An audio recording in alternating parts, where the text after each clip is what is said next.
जय हिंद दोस्तों। आज हम लोग अलंकार पढ़ेंगे। अलंकार में देखते हैं पार्ट 1 पहला भाग। तो देखिए, आप सभी लोग अलंकार पढ़े होंगे, फिर भी हम कुछ शॉर्ट तरीके से बताएंगे। तो अलंकार अलंकार के बारे में आप लोग सभी लोग जानते हैं। तो अलंकार के कितने भेद होते हैं? तो अलंकार के दो भेद होते हैं। अलंकार के दो भेद होते हैं।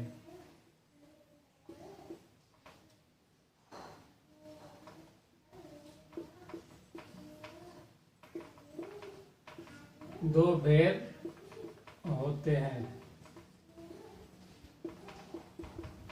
पहला शब्दालंकार,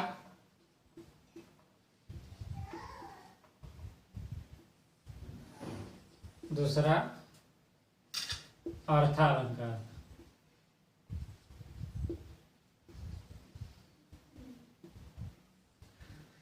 देखिए, नाम से ही पता है कि शब्दालंकार और अर्थालंकार। शब्दालंकार की परिभाषा होती है कि जहां शब्दों के द्वारा चमत्कार उत्पन्न होता है वहां शब्दालंकार होता है, जहां अर्थों के द्वारा चमत्कार उत्पन्न होता है वहां अर्थालंकार होता है। ये नाम से। अब देखिए, शब्दालंकार के कितने भेद हैं? तो शब्दालंकार के इसके 3 भेद होते हैं, अनुप्रास, यमक और श्लेष। तो इसके कितने भेद होते हैं? 3 भेद। देखिए, 3 भेद।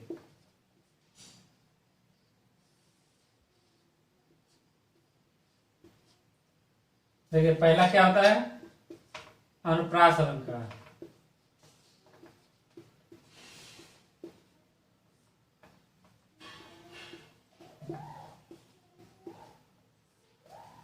यहां होता है दूसरा यमक अलंकार।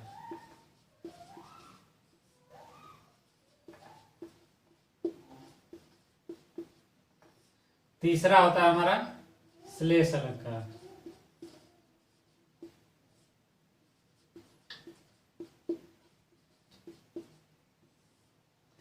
अब आइए प्रत्येक के हम लोग देखते हैं कि कैसे इसको हल करना है।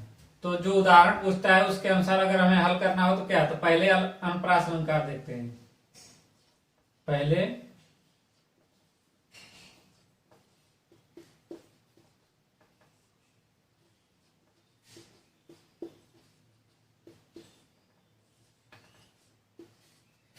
देखिए, इसकी परिभाषा होती है जहां वर्णों की आवृत्ति बार बार होती है। तो वर्णों की आवृत्ति, तो वर्ण चाहे एक हो चाहे एक से अनेक हो, उसकी आवृत्ति बार बार होगी।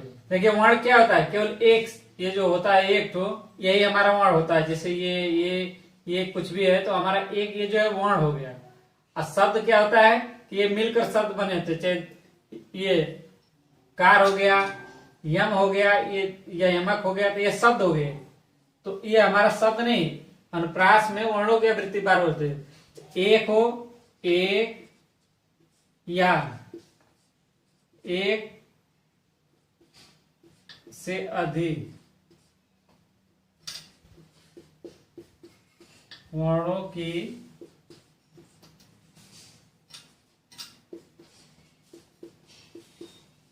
आवृत्ति बार बार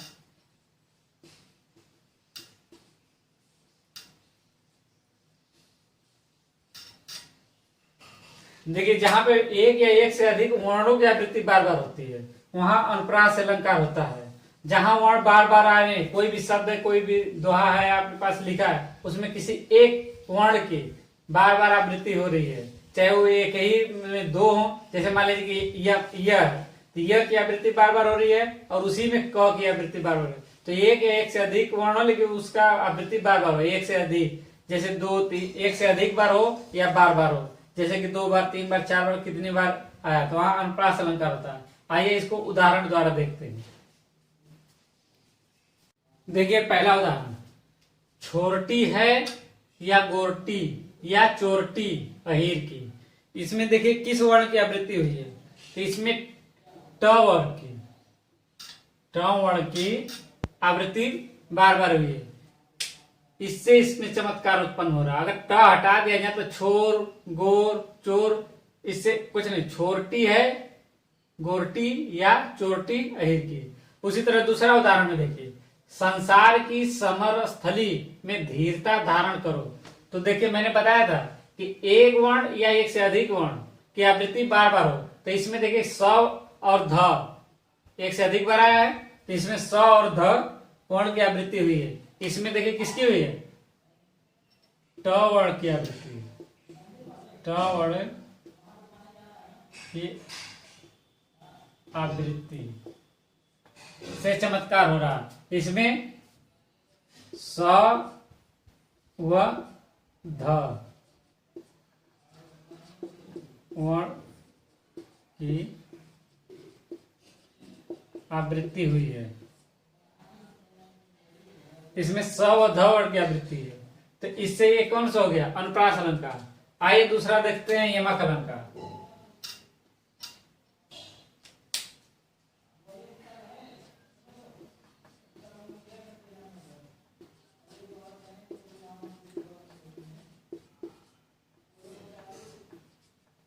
यमक अलंकार होता है जहां, इसमें अनुप्रास में तो वर्णों की होता है, इसमें शब्दों के हैं। जहां एक शब्द या एक से अधिक शब्द आए और उनकी आवृत्ति बार बार हो, जैसे एक शब्द या एक से अधिक शब्दों की आवृत्ति बार बार हो, वहां क्या होता है, यमक अलंकार होता है। देखिए हम लिख देते हैं,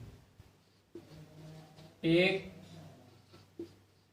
शब्द या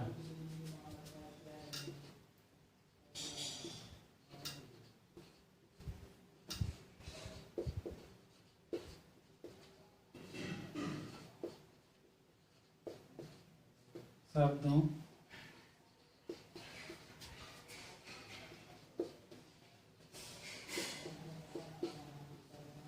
आवृत्ति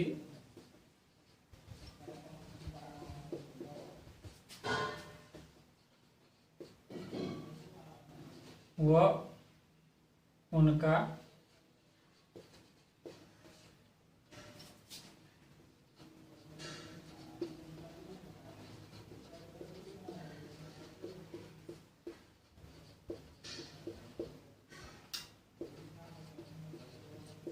देखिए एक शब्द या एक से अधिक शब्दों की आवृत्ति बार बार हो, वह उनका अर्थ अलग अलग हो।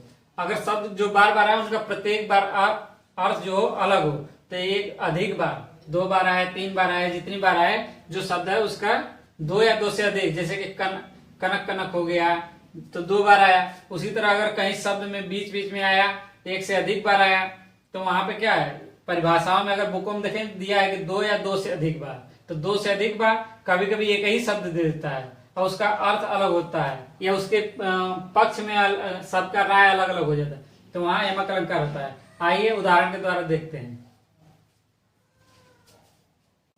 देखिए पहला उदाहरण, काली घटा का घमंड घटा, नभ मंडल तारक वृंद खिले। जब बरसात ऋतु के बाद जब आती है शरद ऋतु, तो उसमें एक घटा है, इसमें कितने घटे हैं, काली घटा का घमंड घटा, ये घटा शब्द है, ये 2 शब्द आए हैं 2 बार। तो एक घटा, काली घटा, एक घटा माने काले बादल, इसके मीन्स काले बादल, और घमंड घटा, घटा माने कम हो गया, जो उसका काला बादल या बारिश का जो मौसम वो घिरने वाला है वो कम हो गया। काली घटा माने, इस घटा माने काले बादल, और इसके मीन्स इसके माने हमारा कम हो गया। ये दोनों का अलग अलग अर्थ है, शब्द एक ही है, घटा और घटा 2 बार आए हैं। देखिए अगले उदाहरण, माला फेरत जुग गया, फिरा न मन का फेर, कर का मन का डार दे, मन का फेर। ये देखिए हमारा एक मन का ये है, फिरा न मन का, और एक मन का ये, एक मन का, इसके मीन्स पहले माने मन का माला का दाना,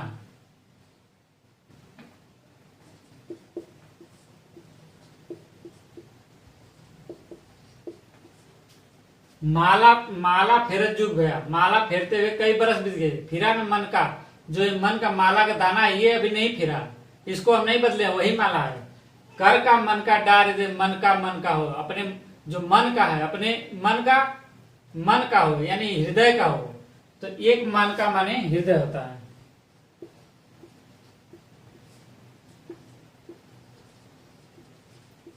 हृदय, हृदय का कह लीजिए, हृदय कहिए, कुछ भी कहिए।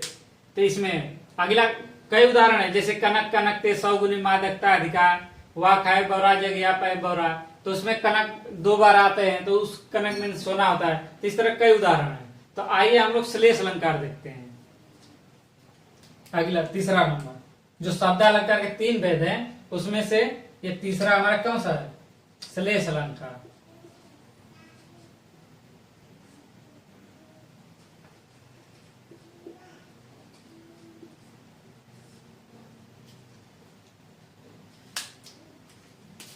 इसमें एक ही शब्द एक बार आए या एक से अधिक बार आए, लेकिन प्रत्येक बार उसका अर्थ अलग होगा। जैसे हम लिख देते हैं, एक ही शब्द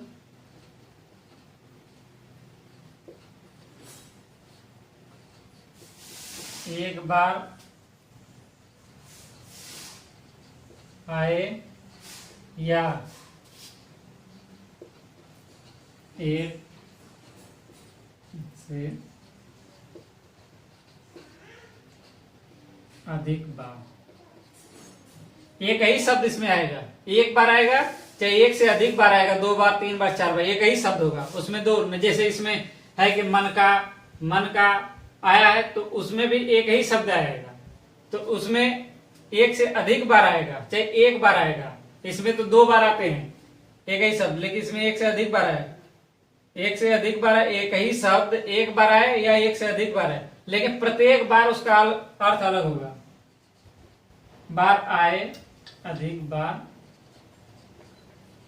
आए, और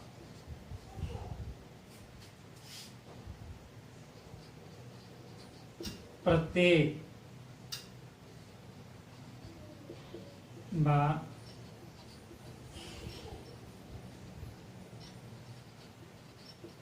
उनका अर्थ अलग अलग हो, वहां पे श्लेष अलंकार होता है। आइए उदाहरण देखते हैं। देखिए श्लेष अलंकार के 2 उदाहरण हैं। पहला है, चरण धरत चिंता करत, फिर चितवत चहुओ, सुवरन को ढूंढत फिरत, कवि व्यभिचारी चोर। इसमें पहले तो देखिए क्या है, सुवरन को ढूंढत फिरत। सुवरन को एक ही शब्द है, बताया था कि एक ही शब्द एक से अधिक बार है चाहे एक ही बार आए, लेकिन उसका प्रत्येक बार अर्थ अलग हो। तो सुवरन इसमें एक ही बार आया, लेकिन इसको कौन कौन ढूंढ रहे? कवि, व्यभिचारी और चोर। तो सुवरन का अर्थ कवि के पक्ष में क्या हो जाएगा? देखिए इसके पक्ष में सुंदर हो जाएगा, सुंदर शब्द। सुवरन का अर्थ हो जाएगा सुंदर शब्द। कवि कौन सा ढूंढता है? कवि अगर अपनी व्याख्या कर रहा है, कुछ भी कर रहा है, तो सुंदर सुंदर शब्द वर्णों के प्रयोग करता है। व्यभिचारी, जो व्यभिचारी होता है, इसको रूप रंग और ये दिखाई देता है। तो सुवरन का अर्थ अगर इसके पक्ष में देखें, व्यभिचारी के पक्ष में, तो क्या होगा? रूप रंग इत्यादि। और चोर के पक्ष में सुवरन को ढूंढत फिरत, चोर भी ढूंढ रहा है, तो चोर क्या? स्वर्ण ढूंढेगा, तो स्वर्ण के अर्थ में हो जाएगा, यानी सोने के अर्थ में, स्वर्ण के अर्थ में। क्योंकि चोर सुंदर रंग रूप और सुंदर शब्द नहीं ढूंढेगा, चोर स्वर्ण ढूंढेगा। तो सुवरन का 3 अर्थ है, एक ही बार आया है, लेकिन इसका तीनों बार कवि के पक्ष में, व्यभिचारी और चोर के बारे में अलग अलग है। कवि के में सुंदर शब्द, व्यभिचारी में रूप रंग, चोर के स्वर्ण। अब देखिए दूसरा, रहीमन पानी राखिए, बिन पानी सब सून, पानी गए न उबरे मोती, मानस और चून। देखिए इसमें किसके किसके पक्ष में कहा है? मोती के, मानस यानी मनुष्य, मनुष्यता, और चून चुनने यानी पीने के।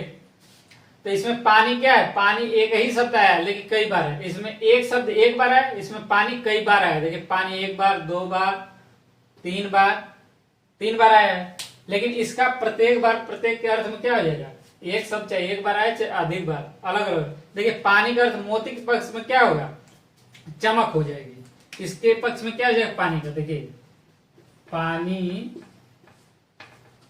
का 3 अर्थ। पहला मोती के अर्थ में क्या हो जाएगा? चमक, मानस मनुष्यता के अर्थ में प्रतिष्ठा, मान मर्यादा जो प्रतिष्ठा होती है, कहते हैं कि पानी चला गया, तो इसमें क्या हो जाएगी?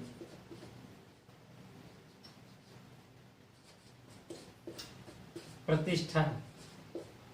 और ये चुनने यानी पीने के अर्थ में क्या हो जाएगा? पानी का अर्थ, ये जल हो जाएगा। तो इस तरह पानी का 3 अर्थ हो गया। तो ये देखिए हमारा पार्ट 1 में शब्द अलंकार के जो 3 भेद होते हैं, अनुप्रास, यमक, श्लेष, वो समाप्त हो गए। हम अगले वीडियो में अब हम अर्थालंकार के भेद बताएंगे। तो धन्यवाद। और आपको ये अलंकार पसंद आता है पढ़ाने के तरीका, तो आप लाइक और सब्सक्राइब करें और दोस्तों में ज्यादा से ज्यादा शेयर करें। धन्यवाद।